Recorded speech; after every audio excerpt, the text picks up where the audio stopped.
दिल्ली के अंबेडकर नगर इलाके में बेटी ने ही मां की कराई हत्या। जी हां, प्रॉपर्टी के चक्कर में एक दोस्त के साथ मिलकर बेटी ने बीजेपी नेता की हत्या करा दी। जी हां, मृतक की पहचान सुधा रानी के रूप में हुई, जो कि 55 साल की हैं और अंबेडकर नगर में रहती हैं। उनकी बेटी ने अपने एक साथी के साथ मिलकर अपनी मां की हत्या करा दी।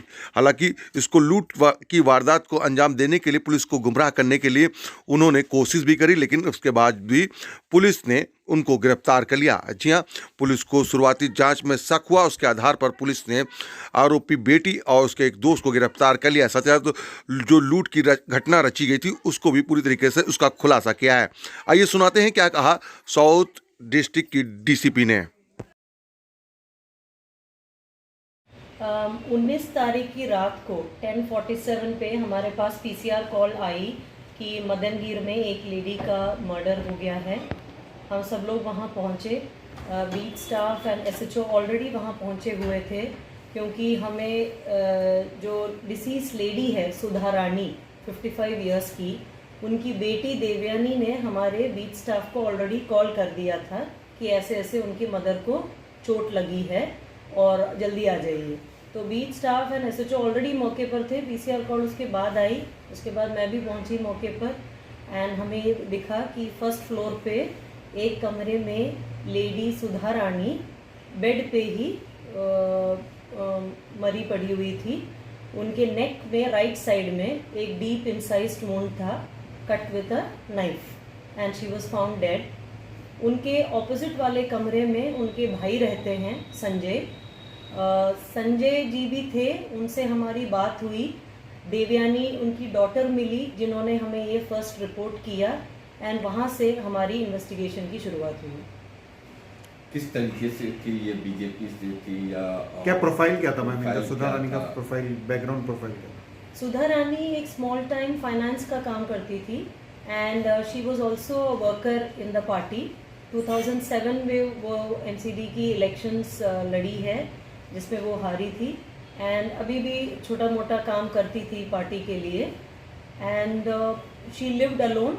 उनके ब्रदर रहते थे उनके साथ। उनकी पति की ऑलरेडी डेथ हो चुकी है। बेटी ने क्या बताया, किस वजह से इन्वेस्टिगेशन जल्दी में बेटी का रोल कैसे सामने आया, वो थोड़ा करें। जब हम वहाँ पहुँचे और मेरी लेडी से बात हुई, तो बेटी के बातों स्टेटमेंट्स वो बदल रही थी अलग बीच बीच में, तो वो ठीक से कोऑर्डिनेट नहीं कर पा रही थी कि कब क्या हुआ, उन्होंने पहले पीसीआर कॉल क्यों नहीं करी या क्या हुआ।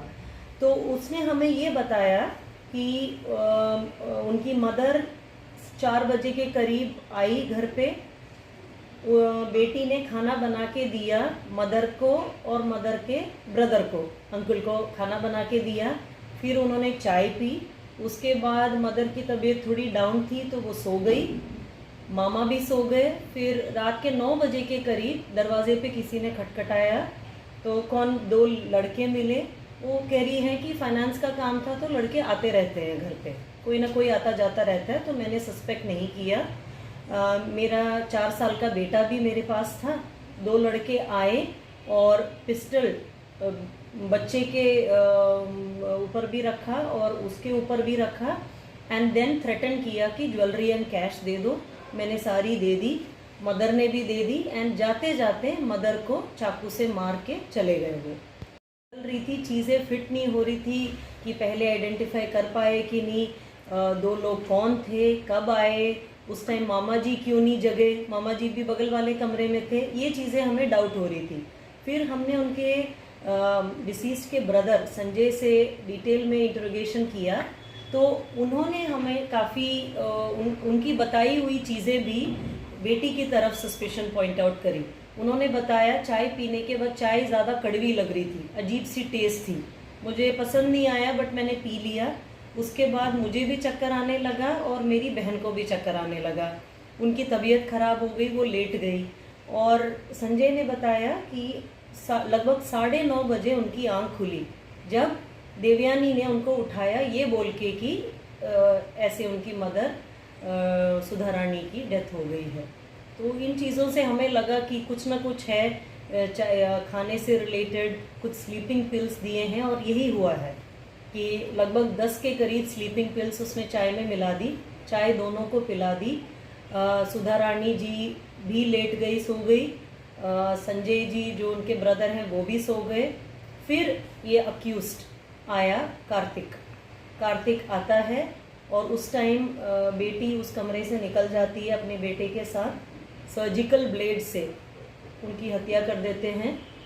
फिर दोनों मिलके ज्वेलरी, कैश सारा ले लेते हैं और वो चला जाता है। उसके बाद देवयानी पुलिस को फ़ोन करती है। देवयानी ने कोई वजह बताई किस लिए करवाई अपनी माँ की हत्या? वजह क्या बताई देवयानी ने?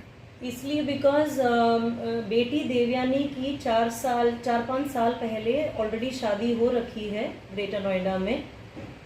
वो सेपरेटेड थी उनसे और अब रह रही थी शिबू नाम के एक लड़के के साथ, जो कि बगल में ही है उनका घर। शादी नहीं थी, लिव इन में रह रहे थे। शिबू के एक दोस्त हैं जो कि ये अक्यूज्ड कार्तिक है। तो 1 साल से लगभग उन दोनों का अफेक्शन था, वो साथ में रहना चाहते थे और ये शिबू को छोड़ना चाहती थी।